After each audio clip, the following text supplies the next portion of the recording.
आज की कहानी ब्राह्मणी और तिल के बीच बहुत समय पहले की बात है। किसी गांव में एक गरीब ब्राह्मण रहता था। एक दिन उस ब्राह्मण के घर कुछ अतिथि आए। ब्राह्मण की स्थिति इतनी खराब थी कि उन अतिथियों को खिलाने के लिए घर में अनाज तक नहीं था। इस स्थिति को लेकर ही ब्राह्मण और उसकी पत्नी के बीच थोड़ी कहासुनी होने लगती है। ब्राह्मणी कहती है, तुम्हें पेट भरने योग्य अनाज कमाना भी नहीं आता है। इसी का नतीजा है कि आज घर में अतिथि आ खड़े हुए हैं और हमारे पास उन्हें खिलाने के लिए कुछ भी नहीं है। इस पर ब्राह्मण अपनी पत्नी से कहता है, कल कर्क संक्रांति है, मैं कल भिक्षा लेने के लिए दूसरे गांव जाऊंगा।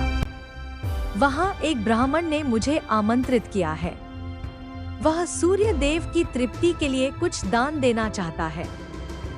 तब तक जो कुछ भी घर में है उसे आदर सत्कार के साथ अतिथियों के सामने रखो।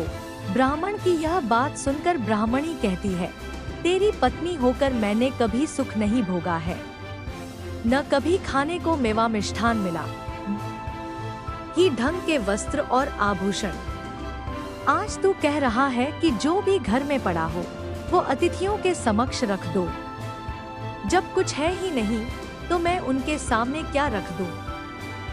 पड़े हैं तो बस एक मुट्ठी तिल, तो क्या अतिथियों के सामने सूखे तिल रखना अच्छा लगेगा? पत्नी की यह बात सुनकर ब्राह्मण कहता है, ब्राह्मणी, तुम्हें ऐसा बिल्कुल भी नहीं कहना चाहिए। कारण यह है कि इच्छा के अनुसार किसी भी मनुष्य को धन की प्राप्ति नहीं होती है। जरूरी है तो पेट भरना, और पेट भरने योग्य अनाज तो मैं ले ही आता हूँ। अधिक धन की चाहत अच्छी नहीं। ऐसी इच्छा का तुम्हें त्याग कर देना चाहिए। अधिक धन की इच्छा के चक्कर में मनुष्य के माथे पर शिखा बन जाती है। माथे पर शिखा वाली बात सुन ब्राह्मणी बड़े ही आश्चर्य से ब्राह्मण से पूछती है, अधिक धन की इच्छा में माथे पर शिखा हो जाती है? मैं कुछ समझी नहीं, जो भी कहना है खुलकर कहिए। ब्राह्मणी के इस सवाल का जवाब देने के लिए ब्राह्मण अपनी पत्नी को शिकारी और गीदड़ की एक कहानी सुनाता है। ब्राह्मण कथा की शुरुआत करता है। एक दिन एक शिकारी जंगल में शिकार की खोज कर रहा था। जंगल में कुछ दूर आगे बढ़ने के बाद शिकारी को एक काले रंग का पहाड़ जैसा विशाल सूअर दिखाई देता है। सूअर को देखते ही शिकारी अपना धनुष उठा लेता है और कमान खींचते हुए सूअर पर निशाना लगा देता है। कमान से निकला हुआ तीर तीव्र गति से सूअर को घायल कर देता है। घायल होने पर सूअर चिंघाड़ता हुआ शिकारी पर पलटवार कर देता है। सूअर के तीखे दांतों से शिकारी का पेट फट जाता है। इस तरह शिकार और शिकारी दोनों का ही अंत हो जाता है। इसी बीच खाने की तलाश में भगता हुआ एक भूखा गीदड़ वहां से होकर गुजरता है, जहां शिकारी और सूअर का शव पड़ा हुआ था। बिना मेहनत इतना सारा भोजन देख गीदड़ मन ही मन बहुत खुश होता है और मन ही मन सोचता है कि आज तो ईश्वर की बड़ी कृपा हुआ, जो इतना अच्छा और अधिक भोजन एक साथ मुझे मिला है। मैं इसे धीरे धीरे और आराम से खाऊंगा, ताकि लंबे समय तक मैं इसे उपयोग में लाऊंगा। इस तरह मैं इस भोजन के साथ लंबे समय तक अपनी भूख को शांत रख पाऊंगा। इन सभी बातों पर विचार करते हुए गीदड़ सबसे पहले छोटी छोटी चीजों को खाना शुरू करता है। तभी उसे शिकारी के मृत शरीर के पास धनुष पड़ा दिखता है। गीदड़ के मन में पहले उसे ही खाने का विचार आता है और वह धनुष पर चढ़ी डोर को चबाने लगता है।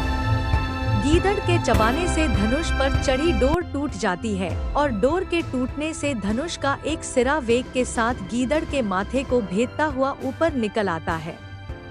गीदड़ के माथे को भेद कर धनुष का जो सिरा गीदड़ के सिर पर निकल आता है, वह ऐसा प्रतीत होता है मानो गीदड़ के माथे पर शिखा निकल आई हो।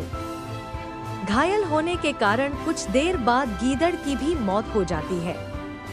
इतना कहते हुए ब्राह्मण कहता है, ब्राह्मणी, इसीलिए मैं कहता हूँ कि जरूरत से अधिक लोभ से माथे पर शिखा आ जाती है।